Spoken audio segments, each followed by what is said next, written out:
Hello, I'm James, and this is an informational program, and this is Ryan, my co-host. Ryan was quite literally born yesterday. Hi, I'm Ryan. Through a process we cannot fully disclose for legal reasons, Ryan came into being yesterday, and he has no idea what's going on.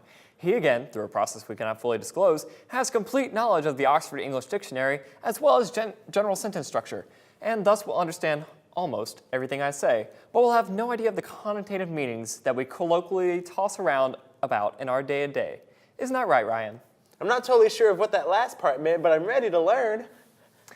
Earlier this year, California lawmakers passed a bill banning straws in sit-down restaurants unless the straw was specifically requested. Large corporations like Starbucks, the Marriott hotel chain, and American Airlines also followed suit. This move by California and company has led many to believe that the United States is taking a big step forward in fighting back against pollution. But why? Straws are so fun. Well, Ryan, straws are made up of plastic, but these plastic straws aren't recyclable. That means that 99% of straws that are made up of this material are going to be in a landfill for the next few millennia. I mean, straws really aren't that big of a deal. And yes, while it's nice that companies and states and others are making small efforts like this, in the long run, the ban can begin to look more like a PR move than the actual pursuit of reform and change. There are far more damaging plastic pollutants out there than plastic straws. Plastic straws, which are a widely used tool in the disabled community, who find it far less tasking to drink from a straw than through traditional drinking methods.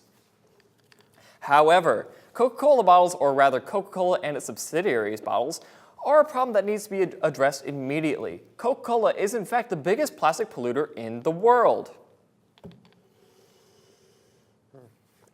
So, plastic waste is bad, right? I guess I don't completely understand what you mean by fighting back against pollution.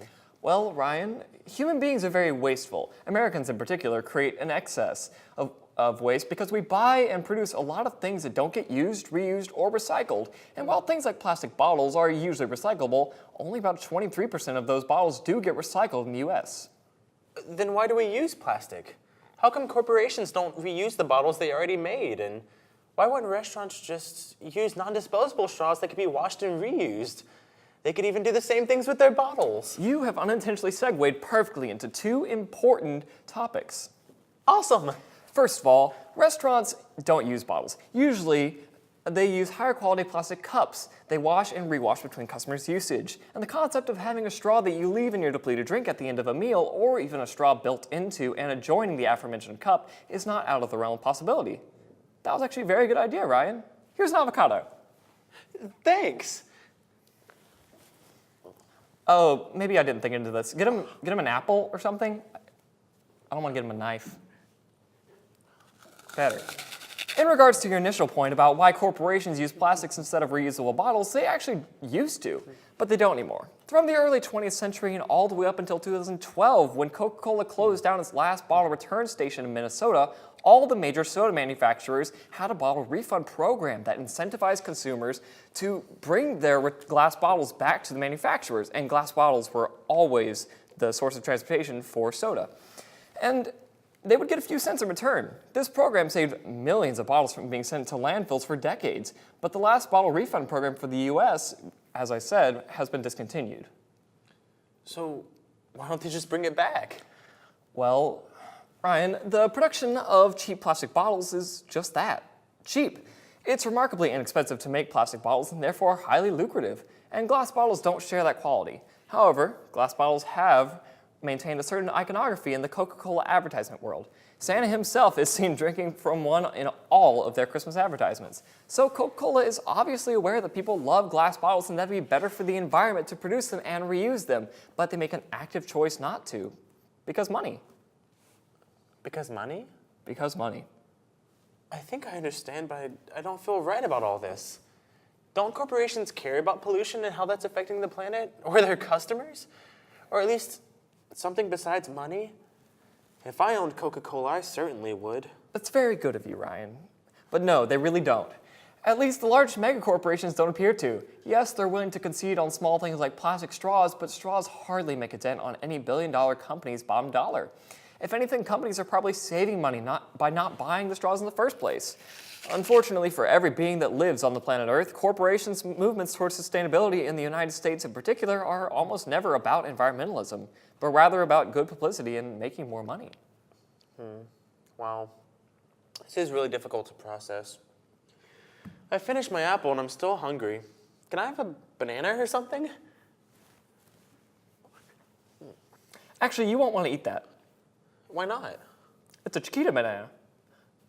You've never heard of the Banana Massacre. Well, back in December of 1928, Chiquita Brands, formerly known as the United Fruit Company, may or may not have massacred 3,000 of their own workers in Colombia for striking and attempting to unionize. And the reason this is so suspicious is while there is no physical damning evidence that the United Fruit Company commanded this assault, in more recent years, Chiquita Bananas has been repeatedly connected to paramilitary groups in Colombia, having made settlements up to $25 million with the U.S. Department of Justice in relevant cases. Chiquita also has a reputation for exposing its workers to highly toxic pesticides and using a private militia to intimidate workers. Well, that's bad. But at least things like Coca-Cola and apples and bananas nourish my body and feed starving people all over the world. That makes me feel a little bit better about all this. Yes, the atrocities that may or may not have been carried out by Chiquita Brands and the wastefulness of humanity makes me unhappy, but as long as people are being fed and are healthy, then everything balances out. In a way. Well... What? While yes, on the surface, apples and bananas are good for you, the people and corporations who produce them often use pesticides and weed killers that affect the cleanliness and sometimes the healthiness of those foods. And Coke is terrible for you and can literally be used to effectively clean corrosion off your car battery. It should not be consumed by any human being trying to stay in any kind of optimal physical health. As a matter of fact, who gave him that? Why are you telling me all of this? It's just making me feel worse. Everything you say is just bad news on top of bad news. Well, Ryan... Don't Ryan me. Just be honest. It's important to be educated about the world that you've so briefly lived in. I'm sure that you have so many more questions, but you're growing more and more afraid to ask them because it feels like the world is getting worse and worse the more you learn. And there's a phrase that we have.